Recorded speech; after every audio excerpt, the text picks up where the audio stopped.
আজকে আমরা বানাবো ডিম আমড়ার মালাইকারি।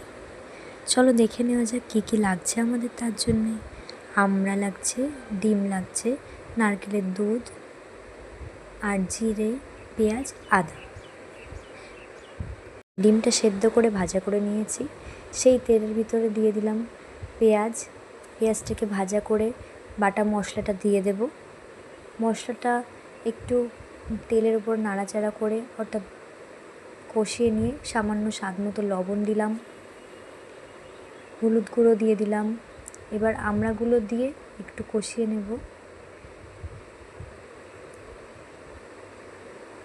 একটু কষানো হয়ে গেলে ডিমগুলো দিয়ে আর একটু কষাবো। তারপর নারকেলের দুধটা দিয়ে দিলাম।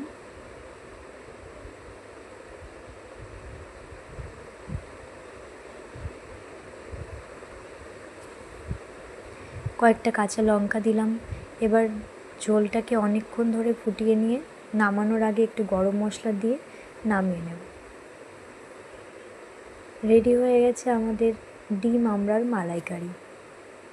রেসিপিটা পছন্দ হলে আপনারা ট্রাই করতে পারেন।